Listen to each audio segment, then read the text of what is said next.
ยังออกคันนี้ลูกជំរាបសួរអ្នកនរគ្នាស្វាគមន៍មកកាន់រឿងពិតថ្ងៃនេះគឺខ្ញុំមានជាមួយនឹង3វីដេអូអ្នកនរគ្នាចាំចូលទស្សនាអ្នកនរគ្នាគឺគួរខ្លាចគួររន្ធត់មែនតើអ្នកនរគ្នាឥឡូវយើងឲ្យខាត់ពេលយូរយើងចូលមើលវីដេអូអ្នកនរគ្នាជាមួយនឹងបងអូនស្រីម្នាក់គឺគាត់កំពុងតែថតជាមួយនឹងកាមេរ៉ារបស់គាត់បិទភ្លើងបើកភ្លើងបិទភ្លើងបើកភ្លើងអ្នកនរគ្នាគឺ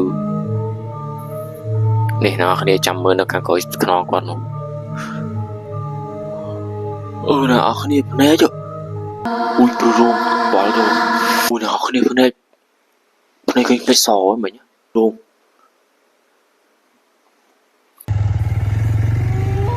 បងប្រុសម្នាក់នេះគាត់ថាខ្មោចចាំស្ពាននោះអូ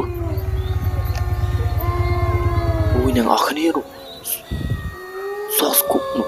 ស្រីឈុតសសំដែងក៏មែនទេអ្នកនរគ្នាគឺក៏មិនក៏ងងអូយ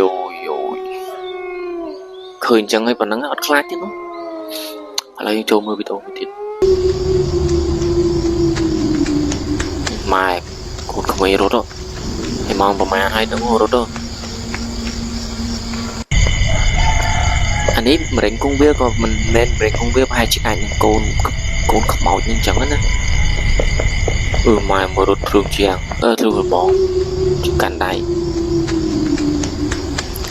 អ្នកនរគ្នាគិតមើលជួយទាយមើលអានឹងជាកូនខ្មោចឬមួយក៏មរេងគង់វាលលេខគាត់នៅថែសារនៅវត្តតែនេះរត់នៅកន្លែងគេបូជាកន្លែង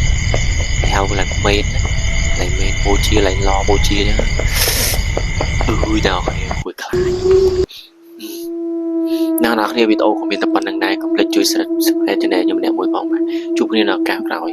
បាយបាយ